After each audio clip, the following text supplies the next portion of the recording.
जैसे कि हम पढ़ते हैं 4 युग होते हैं, सतयुग, त्रेता युग, द्वापर युग एंड कलयुग। एंड जो एक युग होता है वो लगभग लाखों वर्षों का मानते हैं। जो रामायण और महाभारत की घटनाएं हैं वो लगभग 7,000 वर्ष पुरानी है। साइंस के बेसिस पे ये है, लेकिन वो युग के बेसिस पे काफी लंबा समय काल है। और दूसरा सर, जो हम हनुमान चालीसा में पढ़ते हैं युग सहस्त्र योजन पर भानु, तो उसके अकॉर्डिंग तो जो डिस्टेंस है सन की वो एग्जैक्टली फिट बैठती है साइंस के अकॉर्डिंग भी। तो सर प्लीज मेरा डाउट क्लियर कीजिए सर कि हनुमान उड़ कैसे गए थे, फिर पूरा पहाड़ कैसे लाए होंगे। अच्छा, इतनी ताकत थी, पूरा पहाड़ ले आए। तुलसीदास जी ने रामचरितमानस इसलिए नहीं लिखी थी, वो जिसलिए लिखी गई वो तुमने पा लिया क्या? इसमें ठीक ठीक बताया गया है कि पृथ्वी और सूर्य के बीच में दूरी कितनी है। मैं कहता हूँ मान लो बता भी दिया तो उससे तुम्हें क्या मिल जाएगा? इससे तुम्हें ये मिल गया, मैं तुम्हें बताना चाह रहा हूँ सिया राम मैं सब जग जानी, और तुम मेरे ग्रंथ का क्या दुरुपयोग कर रहे हो। एक पक्ष कहता है कि उस समय भी हमारे पास एविएशन टेक्नोलॉजी थी, नहीं तो पुष्पक कहाँ से आता। हम बताना चाहते हैं कि हमारी संस्कृति इतनी जबरदस्त है कि जो काम पश्चिम आज कर रहा है वो तुम तब किया करते थे। चलिए प्रणाम। मेरा क्वेश्चन रिगार्डिंग है युग के। जैसे कि हम पढ़ते हैं 4 युग होते हैं, सतयुग, त्रेता युग, द्वापर युग एंड कलयुग। एंड जो एक युग होता है वो लगभग लाखों वर्षों का मानते हैं सर। और जबकि जो एस्ट्रोफिजिक्स के अकॉर्डिंग जो पोजीशन है स्टार्स की, उनके बेसिस पे सर हम मानते हैं कि जो रामायण और महाभारत की घटनाएं हैं वो लगभग 7,000 वर्ष पुरानी है। तो सर इसमें मुझे कन्फ्यूजन है, ये साइंस के बेसिस पे ये है, लेकिन वो युग के बेसिस पे काफी लंबा समय काल है। और दूसरा सर, जो हम हनुमान चालीसा में पढ़ते हैं युग सहस्त्र योजन पर भानु, तो उसके अकॉर्डिंग तो जो डिस्टेंस है सन की वो एग्जैक्टली फिट बैठती है साइंस के अकॉर्डिंग भी। तो सर प्लीज मेरा डाउट क्लियर कीजिए सर। Thank you sir. देखो, जो चीज जिस लिए हो उसका उसी दिशा में प्रयोग करना चाहिए। रामायण और महाभारत ऐतिहासिक ग्रंथ नहीं है, हिस्टोरिकल डॉक्यूमेंट्स नहीं है। और तुलसीदास जी ने रामचरितमानस इसलिए नहीं लिखी थी कि तुम इंटरप्लैनेटरी कैलकुलेशंस कर सको। समझ में आ रही है बात? बात यह है कि हमें वो तो मिल नहीं रहा होता मानस से जिसके लिए वो रची गई, तो हम उसमें से केपलर्स लॉज निकालने लगते हैं। वो जिसलिए लिखी गई वो तुमने पा लिया क्या? रामत तो क्या होता है समझ में आया? वो नहीं समझ में आया। लेकिन धर्म का एक अभिमान भी रखना है, तो हम कहेंगे इसमें कुछ तो महत्व होगा। क्या महत्व है? इसमें ठीक ठीक बताया गया है कि पृथ्वी और सूर्य के बीच में दूरी कितनी है। मैं कहता हूं मान लो बता भी दिया तो उससे तुम्हें क्या मिल जाएगा? मान लो वो बात उसमें बता भी दी गई है तो इससे तुम्हें क्या मिल गया? वो बताने वाले तो और भी न जाने कितने बैठे हैं। इससे तुम्हें यह मिल गया कि देखो मेरा धर्म कितना महान है। आज से 700 साल पहले भी हमें पता था कि पृथ्वी और सूरज में दूरी कितनी है। तो पता था। तो तुलसीदास भी बैठे होते और आप उनसे पूछते कि देखिए आपके ग्रंथ का लोग ये इस्तेमाल कर रहे हैं, ये जुपिटर के मून्स का टाइम पीरियड कैलकुलेट कर रहे हैं। उन्हें भी धक्का लग जाता। वो बोलते मैं राम का चरित्र बखाना चाहता हूं, मैं तुम्हें बताना चाहता हूं कि ऐसा जीवन भी जिया जा सकता है। मैं तुम्हें बताना चाह रहा हूं सिया राम मैं सब जग जानी, और तुम मेरे ग्रंथ का क्या दुरुपयोग कर रहे हो। ये बिल्कुल बराबर की बात होगी। आप रसनिक हेलिडे लेकर के उसमें से कहें कि मुझे उपनिषदों के श्लोक निकालने हैं, इरोडोव लेके उसकी आरती बना रहे हैं, तो वहां तो हंसी आ गई कि ऐसा थोड़ी होता है। इरोडोव में आरती थोड़ी निकलती है। तो तुम रामचरितमानस में फिर एस्ट्रोफिजिक्स क्यों निकाल रहे हो? कॉस्मोलॉजी क्यों निकाल रहे हो? रामचरितमानस बहुत महत्वपूर्ण ग्रंथ है और बहुत लाभप्रद ग्रंथ है, पर उससे जिस आयाम का लाभ हो सकता है, जिस डायमेंशन का लाभ हो सकता है, उस डायमेंशन का लाभ लो ना। और बहुत ऊंची डायमेंशन है, उसको गिरा क्यों रहे हो उसमें से फिजूल बातें निकाल करके? इसी तरह से बिल्कुल संभव है कि राम और कृष्ण जैसे ऐतिहासिक चरित्र हुए हों, लेकिन जब आप वेद व्यास की महाभारत पढ़ते हैं या वाल्मीकि या तुलसीदास की रामायण पढ़ते हैं तो ये इसलिए नहीं लिखे गए हैं कि इनके माध्यम से आपको इतिहास का ज्ञान हो जाएगा। ये आपको इतिहास सिखाने के लिए नहीं लिखे गए हैं, ये हिस्ट्री की टेक्स्ट बुक्स नहीं है, ये आपको कुछ और सिखाने के लिए लिखी गई हैं। और चूंकि ये कुछ और सिखाने के लिए लिखी गई हैं, इसलिए इनमें तथ्यों के प्रति बहुत ज्यादा ध्यान न रखा गया है, न रखा जाना चाहिए था। अब हम पाते हैं कि दो पक्ष बन गए हैं। एक पक्ष कहता है कि उस समय भी हमारे पास एविएशन टेक्नोलॉजी थी, नहीं तो पुष्पक कहां से आता। एक बताने में लगा हुआ है कि तब टेलीकम्युनिकेशंस भी थे, नहीं तो इतनी दूर दूर बात कैसे हो जाती। एक कह रहा है कि संजय ये जो दिव्य दृष्टि से देख रहे थे इतनी दूर से, ये आपको पता भी है क्या है, ये सैटेलाइट विजन है।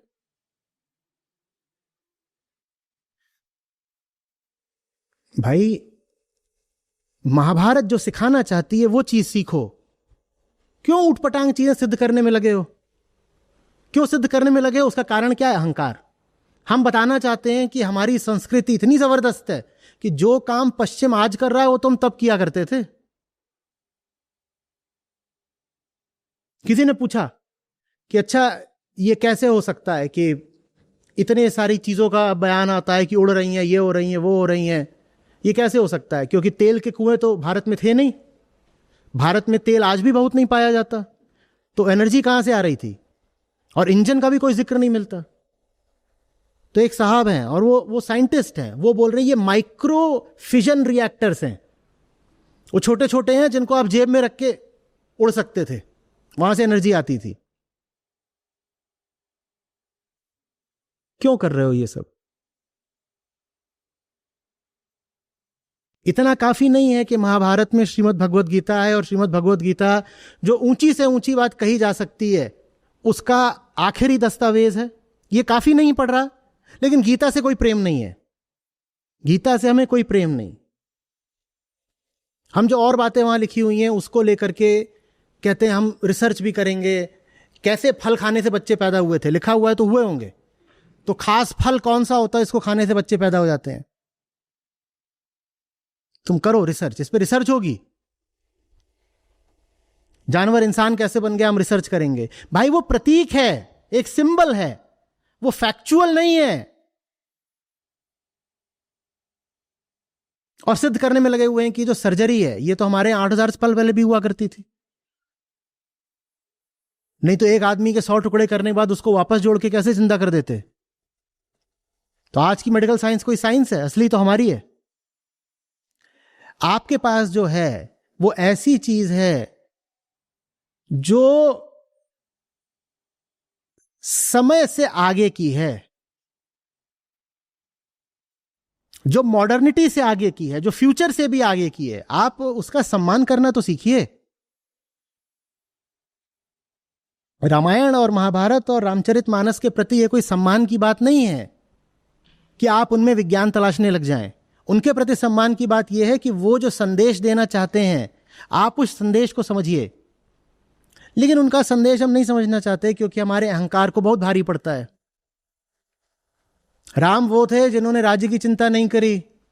अब हम अगर रामचरितमानस समझने लग जाएं तो बड़ी दिक्कत आ जाएगी। हम 1 रुपया नहीं छोड़ सकते, वो सोने की लंका छोड़ रहे हैं। हम उन चीजों पर भी लड़ जाते हैं जहां हमारा कोई हक नहीं होता। उनका राज्य पर पूरा अधिकार था, वो तब भी जंगल चले गए। तो रामचरितमानस वास्तव में जो सिखाना चाहती है वो हमको सीखना नहीं है, हम उसमें से उल जलूल बातें निकालने की कोशिश करते रहते हैं। समझ में आ रही है बात? और फिर आप ऐसी बातें निकालोगे तो मैं सतर्क करे देता हूं, उन ग्रंथों का अपमान ही होगा।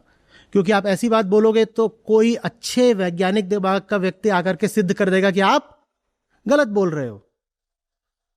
तो वो सिद्ध कर देगा आप गलत बोल रहे हो, तो आपका तो अपमान होगा ही होगा, ग्रंथ का भी अपमान होगा। क्यों ग्रंथ का अपमान करवाते हो?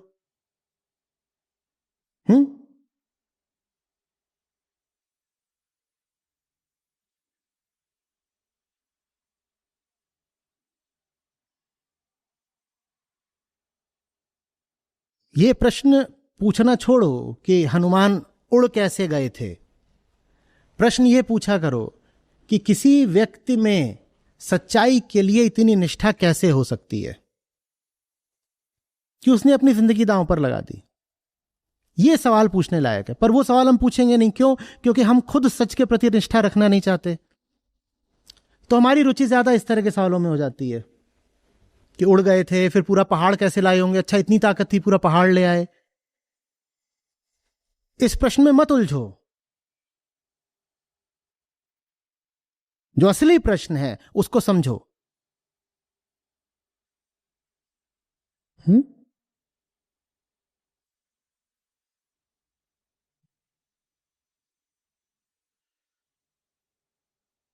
देखिए, हमें क्यों नहीं समझ में आते हैं हमारे ये महाकाव्य भी, वजह यही है, वेदांत नहीं पढ़ा ना। मैं कहा करता हूं वेदांत कुंजी है। अगर आपने वेदांत नहीं पढ़ा है तो आपको रामायण महाभारत भी समझ में आएगा नहीं। आपको लगेगा कि सही में राम जी की सेना में रीछ थे और बंदर थे और वो लड़ाइयां कर रहे थे। अरे रीछ और बंदर किसी चीज के प्रतीक हैं। किस चीज के प्रतीक हैं ये जानना है तो वेदांत पढ़ो। पर हमारी हालत ऐसी है जैसे डिकोडर हमारे पास है नहीं, कोड सामने रख दिया गया और उस कोड का हम मन मुताबिक कुछ भी मनचाहा रैंडम अर्थ कर रहे हैं। वेदांत डिकोडर है, या कह सकते हो वेदांत कंपाइलर है। उसी से फिर पूरा कोड चलता है। कंपाइलर नहीं हो तो कोड की कोई हैसियत? तो वेदांत आपने नहीं पढ़ा है अगर, तो आप महाभारत का भी कुछ अनुचित अर्थ ही कर लोगे, और जितनी पौराणिक कहानियां हैं उनका भी आप कुछ व्यर्थ अर्थ कर लोगे। हमारी जो पूरी संस्कृति है, हमारी परंपरा है, वो कहानियों से भरी पड़ी है। और उन कहानियों का अगर असली मतलब जानना है तो पहले वेदांत पता होना चाहिए। नहीं तो हम यही सोच लेंगे कि कहानी वास्तविक है, फैक्चुअल है।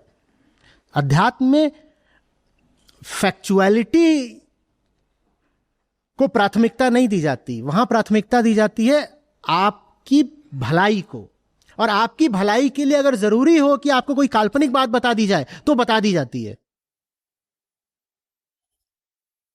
सवाल यह नहीं है कि मैं आपको सिखाऊं कि देखो दुनिया में कितने समुद्र हैं, या कितने महाद्वीप हैं, या चंद्रमा की पृथ्वी की दूरी कितनी है, या और बहुत सारी वैज्ञानिक बातें। सवाल ये नहीं है।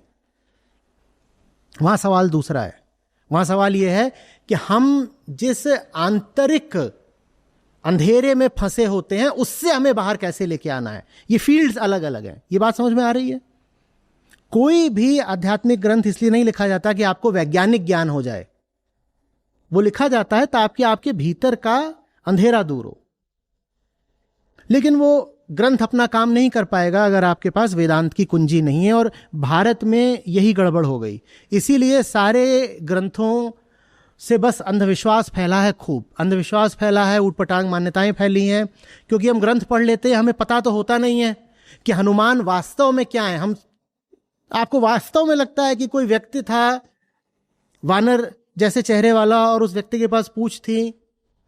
आपको वाकई लगता है? हम समझ ही नहीं पाते कि हनुमान किस चीज के प्रतीक हैं, और हनुमान किसी बहुत ऊंचे आदर्श के प्रतीक हैं, पर वो हम समझते नहीं।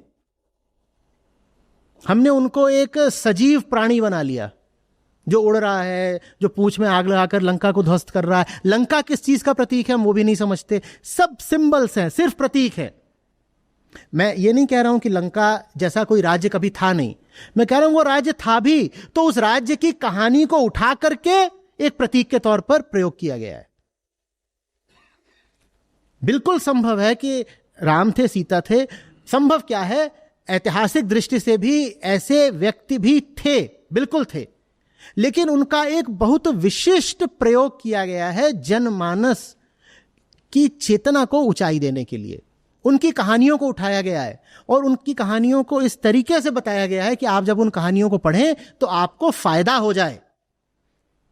वो कहानी आपको फिर दोहरा रहा हूं इसलिए नहीं बताई गई है कि आप पूछें कि अच्छा इस सन में इनका जन्म हुआ, इस सन में इनकी मृत्यु हुई।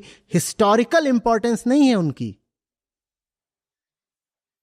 अगर उन ग्रंथों को इतिहास ही बताना होता तो सीधे सीधे बोल देते ना, इस साल पैदा हुए थे, इस साल वनवास हुआ था, इस साल यहां पहुंचे, फिर ये किया, फिर वो किया, बता देते। हमारे यहां भी तो शक संवत, विक्रमी संवत सब चलता ही था, पर वहां पर तिथियां बताई ही नहीं गई हैं, जानबूझ के तिथियां नहीं बताई गई हैं, क्योंकि तिथियों की बात ही नहीं है, समय की बात ही नहीं है, समयातीत की बात है। जो चीज समय से आगे की है उसको बताया जा रहा है।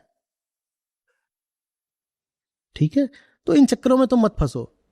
वैदिक कॉस्मोलॉजी वगैरह इस तरह की काफी बातें आजकल चलने लगी हैं, मत फंसो। आपको खुशी होगी इस नाते जो हमारी अपनी ऐप है जिसमें हमारे गीता और बाकी सब कार्यक्रम चलते हैं, यहाँ पर बुद्ध हैं, गीता है, उपनिषद हैं, अष्टावक्र हैं। ये मुझे मिले, मेरी जिंदगी बदली, ये तुम्हें मिलेंगे, तुम्हारी जिंदगी भी बदलेगी। सच पूछिए तो मतलब लाखों नहीं तो कम से कम हजारों जिंदगियां तो हैं जो बिल्कुल बदली हैं।